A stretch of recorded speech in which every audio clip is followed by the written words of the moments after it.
சார்பாய்வாளர் நேர்முகத் தேர்வில் 10க்கு 10 மதிப்பெண் பெற்று எவ்வாறு சார்பாய்வாளராவது என்பதை பற்றி தற்பொழுது பார்ப்போம்.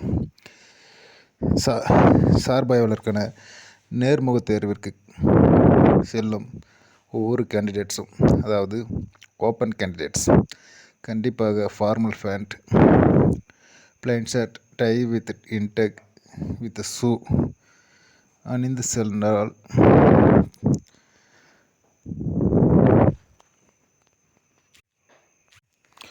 சென்றால் நன்றாக இருக்கும். துறையை சேர்ந்த காவல்துறையை சேர்ந்த டிபார்ட்மெண்ட் கோட்டா கேண்டிடேட்ஸ் கண்டிப்பாக நீட் ஆர் நாட்டில் செல்லணும். ஒவ்வொரு கேண்டிடேட்ஸும் சரியாக தங்களுக்கு ஒதுக்கப்பட்ட நேரத்திற்கு சரியாக செல்ல வேண்டும். அதன் மூலம் பதற்றத்தை குறைக்கலாம். மேலும் தேவையான விவரங்களை அருகில் சென்று கேட்டுக்கொள்ளலாம். அது மட்டும் இல்லாமல் அங்கு சென்று அங்கு இருக்கும் மற்ற கேண்டிடேட்ஸுடன் தேவையில்லாத கொஸ்டின் கேட்டு அதுக்கு ஆன்சர் தெரியல, அந்த சூழ்நிலை பார்த்திங்கன்னா நமக்கு பதற்றம் ஏற்படும். அங்கே எதுவுமே பேச வேண்டாம். அடுத்ததாக, நான் சார்பாய்வாளர் தேர்வுக்கு நேர்முகத் தேர்வுக்கு சென்ற பொழுது நான் பதற்றம் இல்லாமல் அங்கு கொடுக்கும் ஓப்பன் கோட்டா அந்த டிபார்ட்மெண்ட் கோட்டா இரண்டுக்கும் கொடுத்த இன்ட்ரடக்ஷன் ஃபார்ம், அதில் போய்ட்டு name and address, working details, experience, rewards, achievements, hobbies, இது போன்ற விவரங்களை சரியாக தெளிவாக மற்ற அதிகாரிகளுக்கு புரியும்படி பதிவு செய்ய வேண்டும். அது சம்மந்தமான அனைத்து கொஸ்டினும் அது சம்மந்தமாக தான் கேள்வி எழுப்பப்படும். நீங்கள் தேவையில்லாமல் ஒரு சிலர், எங்களோட பேச்சில் சொல்கிறேன், ஒரு சிலர் மாடு மேய்க்கிறேன், மீன் பிடிக்கிறேன், ரன்னிங் போக, இந்த மாதிரி ஹாபிஸ் போட்டிருந்தேன். அப்போ அது சம்மந்தமாக கேட்பாங்க. அவங்களுக்கு இப்போ இது இவரோட கெப்பாசிட்டி எவ்வளோதான் அப்படின்ற மாதிரி இருக்கும். நீங்கள் உங்களோட ஹாபிஸ் என்னென்னு கேட்டால், books reading, novel, text, drawing, walking, running, playing cricket, volleyball, badminton, இந்த மாதிரி ஏதோ உங்களுக்கு என்ன பிடிக்கும், என்ன ஏதோ உண்மையை எழுதுங்க. எதாக இருந்தாலும் உண்மையை சொல்லுங்கள், உண்மையை எழுதுங்க. அப்போ தான் நம்மளோட ட்ரூ ஆர் ஃபால்ஸ் இதை கண்டிப்பாக அனலைஸ் பண்ணுவாங்க. அங்கே இருக்கிறவங்க சாதாரண அதிகாரிகள் கிடையாது. ஏடிஜிபி, ஒவ்வொரு போர்டுலேயும் பார்த்திங்கன்னா ஏடிஜிபி, ஐஜி, 2 எஸ்பி இருப்பாங்க. மொத்தம் 4 போர்டு. 4 போர்டுலேயும் நீங்கள் எந்த போர்டுக்கு போகிறீங்க அப்படின்றது உங்களுக்கு அங்கே தெரியாது. அங்கே போன பிறகு ஒவ்வொரு நபருக்கும் குலுக்கல் முறையில் ஒரு சீட் எடுக்க சொல்லுவாங்க. சீட் எடுத்த பிறகு உங்களுக்கு எந்த போர்டு ஏபிசிடி இருக்கும், இதில் நீங்கள் எந்த போர்டு போகிறீங்களோ அந்த போர்டு அப்போ தான் உங்களுக்கு தெரியும். போனோன்னே அந்த போர்டுக்கு முன்னாடி சேர்ஸ் இருக்கும், அங்கே உட்கார வைப்பாங்க. அதுக்கப்புறம் அங்கே இருக்கிற போலீஸ் அவங்க உங்களை டைரக்ட் பண்ணுவாங்க. உள்ளே ஒருத்தருக்கு இன்டர்வியூ முடிஞ்சோடனே உங்களுக்கு காலிங் பெல் அடிப்பாங்க. இவங்க போவாங்க.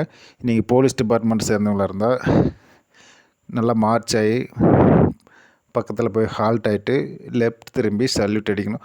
ஒரே ஒரு சல்யூட் மட்டும்தான் அங்கே இருக்கிற ஏடிஜிபி சார் அவங்களுக்கு மட்டும். மற்றவங்களுக்கெல்லாம் குட் மார்னிங் சார் அப்படின்னு சொன்னால் போதும். அதன் பிறகு உங்களை உட்கார சொன்னாங்களா, நீங்கள் தேங்க்யூ சார்னு சொல்லிட்டு அந்த மேனர்ஸ் அதை ஃபாலோ பண்ணுங்கள். நல்லா நெஞ்சு நிமித்தி ஸ்ட்ரைட்டாக உட்காருங்க. பதற்றம் இல்லாமல் உட்காருங்க. எது கேட்டாலும் பார்த்துக்கலாம் அப்படின்ற மைண்ட் செட்டுக்கு வாங்க.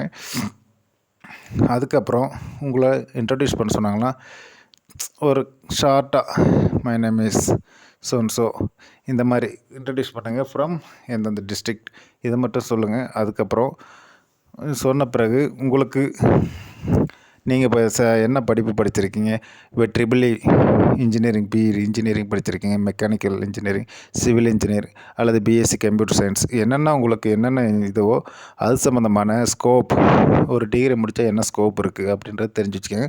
அது சம்மந்தமாக கேள்வி கேட்பாங்க. அதுக்கப்புறம் உங்களோட டிஸ்ட்ரிக்ட், அதனோட ஹிஸ்ட்ரி, எப்போ டிஸ்ட்ரிக்ட் ஃபார்ம் பண்ணாங்க, அங்கே என்ன லாண்ட் ஆர்டர் இஷ்யூ இருக்குது, வேறு ஏதாவது ரைன் அல்லது நேச்சர் இஷ்யூ ஏதாவது இருக்குது, இந்த மாதிரினா அதை பற்றி தெரிஞ்சு வச்சுக்கோங்க. லாண்ட் ஆர்டர் இஷ்யூனால் அது ப்ரெசன்ட் ஸ்டேஜ் என்ன, உங்கள் ஊருக்கு ஏன் பெயர் இந்த மாதிரி வந்துச்சு, அதே மாதிரி அந்த ப்ரெசன்ட் மாவட்ட ஆட்சியர், ப்ரெசன்ட் எஸ்பி சார், இவங்களெல்லாம் யார் யாருன்னு தெரிஞ்சு வச்சுக்கோங்க. எம்எல்ஏ யாருன்னு தெரிஞ்சுக்கோங்க. எந்த கட்சியை சேர்ந்தவங்க தெரிஞ்சுக்கோங்க. உங்களோட காலேஜ் அல்லது யூனிவர்சிட்டி அதை பற்றி தெரிஞ்சுக்கோங்க.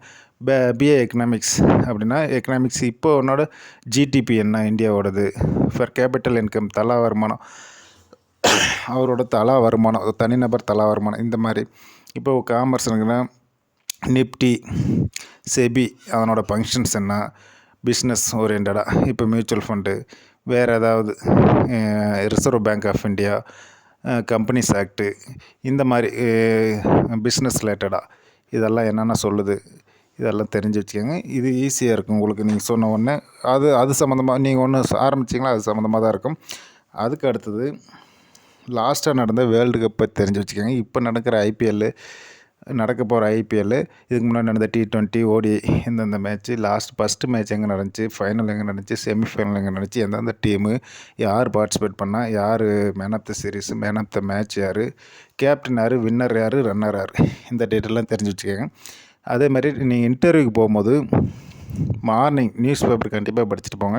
நியூஸ் பேப்பரில் இருக்கிற நியூஸ் சம்மந்தமாக கொஸ்டின்ஸு ரைஸ் பண்ண வாய்ப்பு இருக்குது. ஆஃபீஸர்ஸ் எல்லாருமே மார்னிங் நியூஸ் பேப்பர் ரீடிங் பண்ணிட்டு தான் வருவாங்க.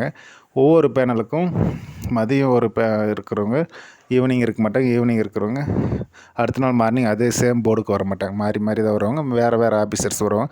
சென்னையில் இருக்கிற பிரசனில் இருக்கிற ஆஃபீஸர்ஸ் மட்டும்தான் வருவாங்க. அதர் டிஸ்ட்ரிக்கு அதர் ஜோனில் இருக்கிறவங்க கண்டிப்பாக வர மாட்டாங்க. உங்களோட ப்ரெசன்டேஷன் நீங்கள் என்ன உண்மை சொல்கிறீங்களா பொய் சொல்கிறீங்களா, தெரியாத விஷயத்துக்கு கண்டிப்பாக தெரிஞ்சுக்கிறேன்னு சொல்லுங்கள். இப்போ இருக்கிற போலீஸு செயல் திட்டங்கள் என்னென்ன இருக்குது அது ஓவராலாக தெரிஞ்சு வச்சுக்கோங்க. போலீஸ் டிபார்ட்மெண்ட்டில் நியூவாக என்னென்ன ஸ்கீம் லான்ச் பண்ணியிருக்காங்க.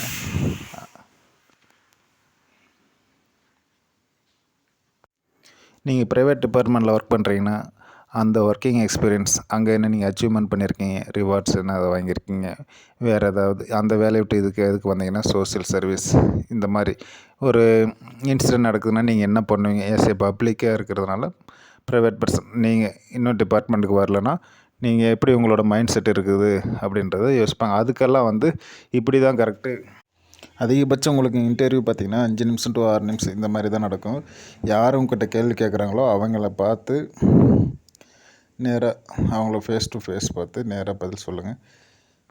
அதே மாதிரி இன்டர்வியூ முடிஞ்சு வரும் பொழுது ஓகே யூ கேன் கோ அந்த மாதிரி ஏதாவது சொல்லும்போது தேங்க்யூ சார் சொல்லிட்டு வாங்க.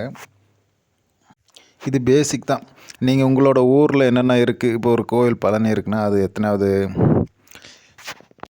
அறுபடை வீடுன்னு சொல்லுவாங்களே அந்த மாதிரி, இந்த மாதிரி இதை பற்றி தெரிஞ்சுக்கோங்க. உங்கள் பழனி மாவட்டம், பழனியில் வேறு என்ன இருக்குது, பட்டாளையம் இருக்குது. தருமபுரினா தருமபுரியில் என்ன இருக்குது, ஒகேனக்கல் நீரருவி. சேலம்னா ஸ்டீல் பிளான்ட் இருக்குது, அதனோட ஹிஸ்ட்ரி.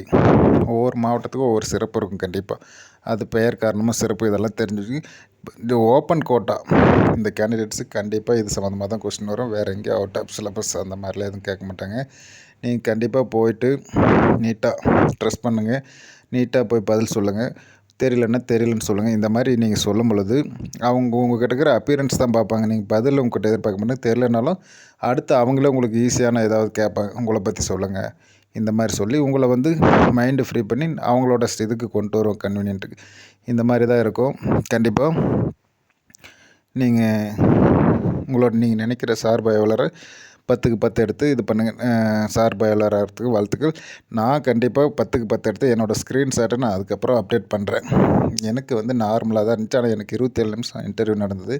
நான் டிபார்ட்மெண்ட் கோட்டா. ஆனால் அதுக்கு என்னென்ன கொஸ்டின் கேட்டாங்கன்னு சொல்லிட்டு தனியாக ஒரு வீடியோ போடுறேன். நன்றி, வணக்கம், தேங்க்யூ.